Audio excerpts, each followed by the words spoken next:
Colombia no se arrodilla. Me declararon enemigo por denunciar crímenes que jamás debieron cometerse. Tuve que abandonar Colombia para proteger mi vida, pero quienes me persiguieron no lograron lo que buscaban. No consiguieron silenciar mi voz. No consiguieron apagar mi determinación de investigar y tampoco consiguieron arrancarme la pluma. Por eso estoy aquí, para investigar, para denunciar, para decir lo que otros quieren callar. Soy Omar Eduardo Rojas Bolaños y esto es Palabras Mayores.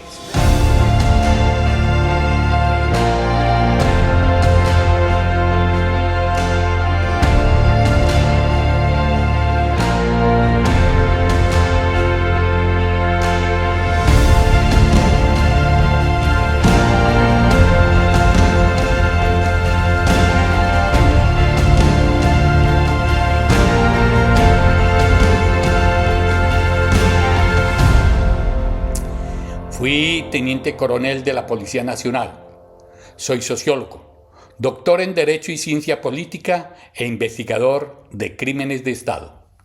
Durante 32 años, primero como suboficial y después como oficial, conocí desde dentro la disciplina, la jerarquía, la obediencia y también los códigos de silencio que pueden existir en una institución armada. Pero conocí igualmente a hombres y mujeres uniformados que cumplieron su deber con honestidad, transparencia, protegieron vidas y jamás habrían aceptado una orden criminal. Por eso sé que portar un uniforme no convierte a nadie en delincuente, pero también sé que ningún uniforme, ningún rasgo, y ninguna institución puede estar por encima de la dignidad humana. Investigué ejecuciones extrajudiciales en el contexto de los llamados falsos positivos.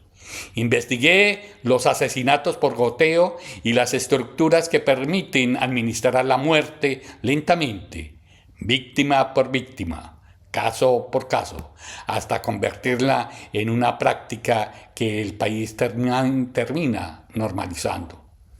Denuncié, escribí, señalé responsabilidades y algunos de quienes habían sido mis compañeros comenzaron a tratarme como a un enemigo. Hoy soy refugiado político. Tuve que salir de Colombia, pero Colombia nunca salió de mí. No renuncié a mi país, no renuncié a la verdad y no renuncié al deber de defender la vida. Por eso acepté con profundo honor la invitación de Pablo Borges para formar parte de Palabras Mayores. Pablo, gracias por sostener un canal independiente. Gracias por abrir estos micrófonos a los líderes sociales, a las víctimas, a los defensores de los derechos humanos, a los periodistas independientes, a quienes protegen el territorio y a quienes se niegan a guardar silencio, a quienes siguen hablando incluso cuando hacerlo puede costarle la tranquilidad, la libertad o la vida. Lo que haremos cada 8 días. Este programa no será un espacio de unanimidades. No voy a invitar únicamente a quienes piensan como yo.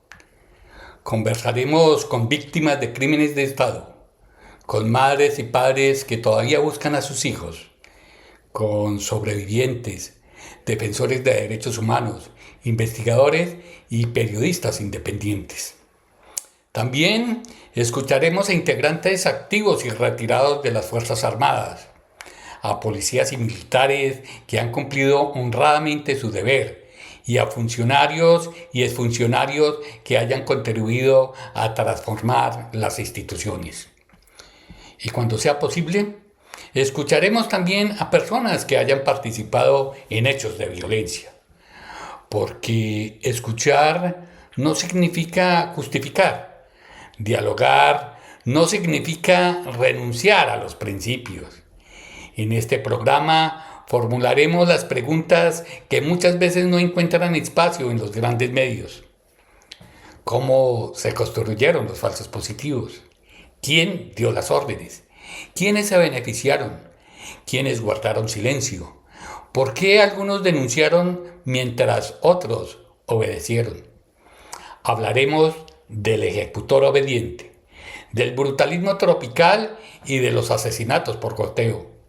Hablaremos de muertes que parecen hechos aislados, pero que, observadas en conjunto, revelan patrones, intereses y responsabilidades.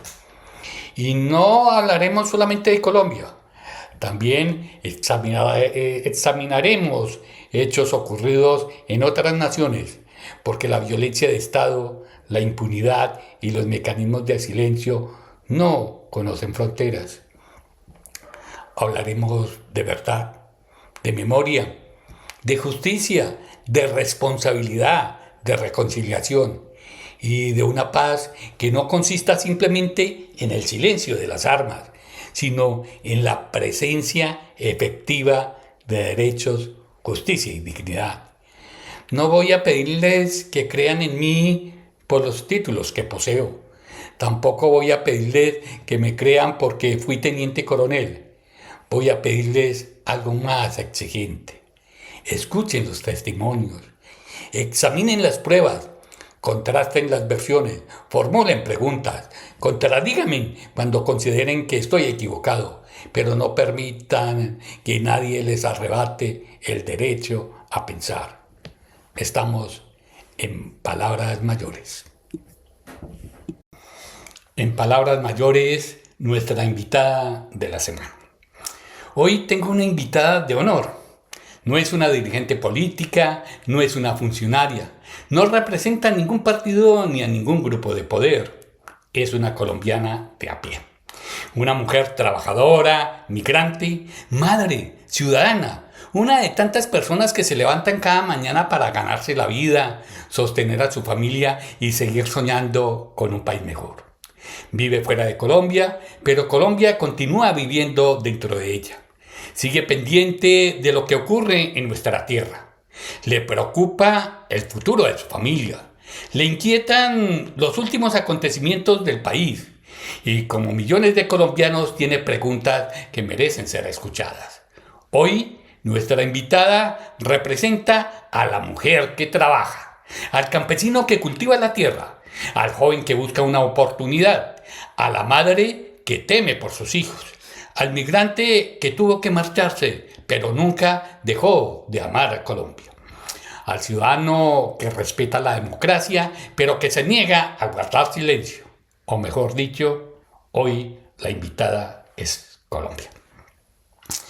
Una Colombia preocupada, una Colombia dividida, una Colombia que necesita respuestas.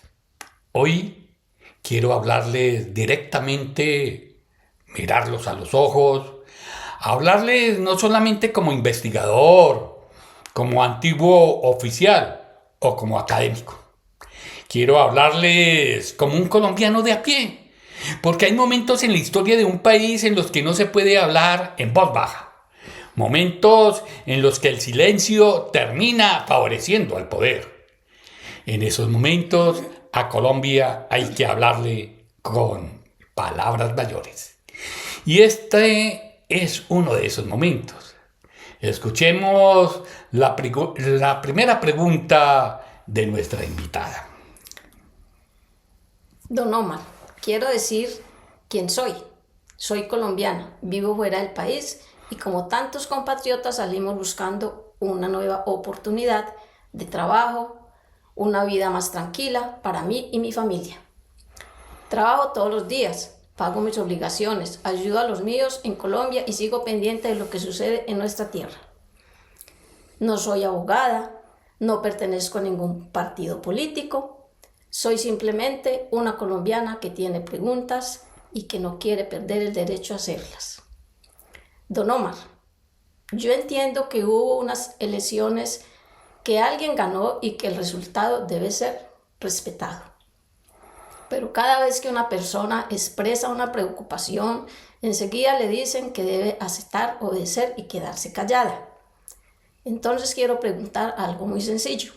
Ganar una elección significa que el presidente puede hacer lo que quiera. El país pasa a ser propiedad del ganador, o los ciudadanos todavía tenemos derecho a vigilarlo, criticar, pedirle cuentas. No, ganar una elección concede un mandato temporal para gobernar. No entrega la propiedad del país. Colombia acaba de atravesar una de las elecciones presidenciales más cerradas y polarizadas de su historia reciente. Millones de personas votaron por una respuesta, millones por otra. El resultado reconocido por las autoridades debe ser respetado y cualquier reclamación debe presentarse con pruebas ante las autoridades competentes y mediante los procedimientos establecidos por la Constitución y la ley. Pero respetar un resultado electoral no significa guardar silencio. Reconocer a quien fue elegido no obliga a renunciar al derecho de preguntar, investigar, vigilar, criticar y ejercer oposición. Una elección concede un mandato temporal para gobernar. No entrega la propiedad del país. Colombia no le pertenece a un presidente, no le pertenece a un partido, no le pertenece a una familia poderosa ni a los grandes grupos económicos del país, y mucho menos le pertenece a un gobierno extranjero. Quien llega a la Casa de Nariño recibe un mandato limitado por la Constitución Nacional, por la separación de poderes, por los derechos fundamentales, por los organismos de control y por la vigilancia permanente de los ciudadanos. Porque existe una verdad elemental. El poder público está para servirle a la sociedad, al pueblo, no para someterla. Quien gana una elección no recibe autorización alguna para hacer lo que quiera. La democracia exige respetar el voto, pero también exige controlar a quien fue elegido. Don Omar, hay algo que me preocupa. Cuando preguntamos por la posible influencia de otro país en nuestras elecciones, algunos dicen que estamos inventando, conspirando o queremos conocer el resultado. Pero yo, como colombiana que vive en el exterior, sé que los gobiernos poderosos pueden ejercer mucha presión. Entonces le pregunto, ¿por qué no podemos saber quién influenció desde el exterior?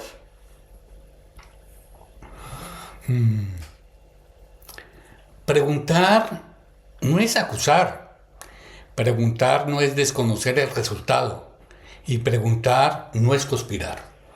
Donald Trump respaldó públicamente la candidatura de Abelardo de la Espriella antes de la segunda vuelta y posteriormente celebró su victoria. Ese respaldo no demuestra fraude, pero sí constituyó una intervención pública en la contienda electoral y abre un debate legítimo sobre la injerencia extranjera. No debe tratarse como un hecho irrelevante. Cuando el presidente de una potencia pide públicamente el voto por un candidato en otro país, los ciudadanos tienen derecho a preguntar dónde termina la expresión de una preferencia política, dónde comienza la presión de una potencia extranjera. ¿Puede un respaldo de esa naturaleza influir en las decisiones de los votantes? ¿Existieron otras actuaciones públicas o privadas que deben ser examinadas? Preguntar no es acusar. Preguntar no es desconocer el resultado. Preguntar no es conspirar. La pregunta es un instrumento de la democracia. En nuestro tiempo, la influencia extranjera no necesita llegar en barcos de guerra. puede ejercerse mediante presiones económicas, políticas, campañas digitales, operaciones de desinformación, financiación clandestina, amenazas diplomáticas o plataformas capaces de amplificar mensajes y moldear la percepción de millones de personas. Pero debemos ser rigurosos. Si existió alguna irregularidad, tendrá que demostrarse. Si no existió, también deberá decirse con claridad. Colombia no necesita teorías construidas sin pruebas, pero tampoco necesita ciudadanos obedientes que tengan miedo de preguntar. No hace falta mentiras para defender la soberanía. La verdad es suficientemente poderosa para aclarar.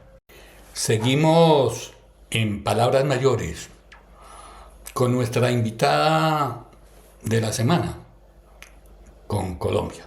Decía que tenía otras preguntas, otros interrogantes. Sí, señor, así es. ¿Quién protege al ciudadano cuando las instituciones se ponen al servicio del poder? ¿Qué sucede si quienes deben controlar al presidente terminan obedeciéndolo? La lealtad de un funcionario, de un policía o de un militar debe ser hacia el gobernante o hacia la Constitución. La lealtad institucional no consiste en obedecer a una persona, consiste en respetar la Constitución, las normas, las leyes. Las altas cortes, el Congreso, los organismos de control, las Fuerzas Armadas y todas las instituciones del Estado tienen una responsabilidad histórica. No pueden convertirse en oficina del gobierno entrante. Una corte sometida al Ejecutivo deja de impartir justicia. Un Congreso que renuncia al control político se convierte en una notaría de poder. Un organismo de control que persigue enemigos y protege amigos deja de servirle al Estado, a la patria. Y una fuerza armada utilizada para intimidar a la población deja de proteger la Constitución y comienza a proteger al gobernante. Son dos cosas totalmente diferentes. La lealtad institucional no consiste en obedecer a una persona, consiste en respetar nuestra Constitución. Esto deben recordarlo especialmente quienes portan las armas de la República. La obediencia tiene límites. Un superior puede impartir órdenes, pero no puede ordenar un crimen. Y cuando una orden destruye la dignidad humana, obedecerla no es disciplina. Eso pasó con los falsos positivos. Es complicidad. Este será uno de los grandes temas de nuestro programa. ¿Cómo se convierte una persona corriente en un ejecutor obediente? ¿Cómo aprende a suspender su conciencia? ¿Cómo consigue convencerse de que la responsabilidad pertenece únicamente a quien dio la orden? ¿En qué momento deja de ver a la víctima como un ser humano? Estas preguntas no pertenecen solamente al pasado. Son preguntas urgentes para cualquier sociedad que pretenda llamarse democrática. Esas preguntas deben ser contestadas hoy. Don Omar, usted fue teniente coronel durante muchos años. Usted conoce desde dentro lo que significa recibir órdenes, obedecer a un superior y trabajar bajo presión. Como trabajadora y como colombiana me preocupa que nuevamente los jóvenes pobres, los campesinos o quienes protestan sean tratados como enemigos. Por eso quiero preguntar directamente. ¿Qué les diría hoy a los militares, policías que reciben órdenes injustas o criminal? Les diría que la obediencia tiene límites. Ninguna estadística operacional vale más que una vida humana. Ningún ascenso justifica un crimen y ninguna orden convierte en legítimo lo que es manifiestamente ilegal, lo que es criminal. A partir de tu pregunta, quiero hacerle un llamado a las Fuerzas Armadas de Colombia. Quiero dirigirme especialmente a las mujeres y a los hombres de las Fuerzas Armadas y de la Policía Nacional. Durante 32 años porté el uniforme y conocí el valor, el sacrificio y la entrega de muchos de ustedes. Por eso les hablo como antiguo compañero, pero también como colombiano. No permitan que el discurso de la guerra vuelva a convertir al campesino en sospechoso, al joven pobre en enemigo o al territorio rural en un campo sin derechos. No permitan que las presiones por resultados vuelvan a medirse por cadáveres. No permitan que regresen las ejecuciones extrajudiciales bajo el nombre de falsos positivos, legalizaciones o bajo cualquier nueva denominación. Ninguna estadística operacional vale más que una vida humana. Ningún ascenso justifica un crimen. Ninguna recompensa puede comprar la conciencia.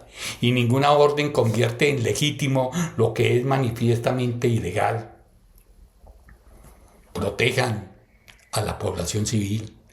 Protejan especialmente a los niños, a los campesinos, a los trabajadores de la tierra, a los indígenas y a las comunidades que quedan atrapadas entre varios actores armados.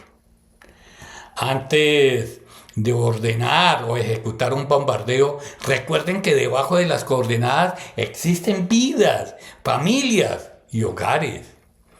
No permitan que la inteligencia se utilice para perseguir opositores, fabricar pruebas o silenciar periodistas y defensores de los derechos humanos. Si reciben una orden criminal, no la ejecuten. Documenten las irregularidades, utilicen los mecanismos legales y busquen apoyo en quienes todavía honran la Constitución, honran la nación. La obediencia no puede significar la renuncia a la conciencia. El uniforme debe representar protección, no miedo. Las armas de la República fueron entregadas para defender al pueblo, no para volverse contra él. Colombia no necesita soldados obedientes ante el crimen. Colombia necesita servidores valientes, capaces de defender la vida, la Constitución y la dignidad humana. Don Omar, usted tuvo que abandonar a Colombia después de denunciar los falsos positivos. ¿Por qué, después de todo lo que ha vivido, ha decidido volver a hablar públicamente? ¿Y por qué deberíamos encontrarnos con usted y con sus invitados cada 8 días? Porque tuve que abandonar Colombia, pero no pudieron obligarme a abandonar la verdad. Me declararon enemigo, pero no pudieron convertirme en un hombre de odio. Intentaron silenciarme. Y hoy regreso a ustedes por medio de esta palabra, por medio de palabras mayores. Cada 8 días tendremos una cita. Cada 8 días escucharemos una nueva voz, no solamente de Colombia. Cada 8 días formularemos una pregunta que el poder preferiría no responder. Aquí no prometemos comodidad, prometemos rigor. No prometemos neutralidad frente al crimen. Prometemos escuchar todas las versiones sin abandonar nunca, pero nunca a las víctimas. No prometemos tener siempre la última palabra. Prometemos no renunciar jamás a la primera obligación, defender la vida. Que lo escuchen quienes hoy gobiernan, que lo escuchen quien se prepara para gobernar, que lo escuchen las Cortes, el Congreso, los organismos de control y las Fuerzas Armadas, y que lo escuchen quienes desde cualquier lugar del mundo crean que Colombia puede comprarse, intimidarse o someterse. Colombia puede estar herida, pero no está vencida. Puede atravesar momentos de incertidumbre, pero no ha perdido su dignidad. Puede ser presionada, pero no debe ser sometida. Esta patria no está en venta. Esta patria no se entrega, se respeta. Colombia es libre y Colombia es soberana y Colombia no se arrodilla. Te agradezco profundamente que hayas asistido a este programa. Te agradezco por tus preguntas y te volveremos a invitar a nuestro programa. Esto es Palabras Mayores. Soy Omar Eduardo Rojas Bolaños. Ha sido un placer. Gracias.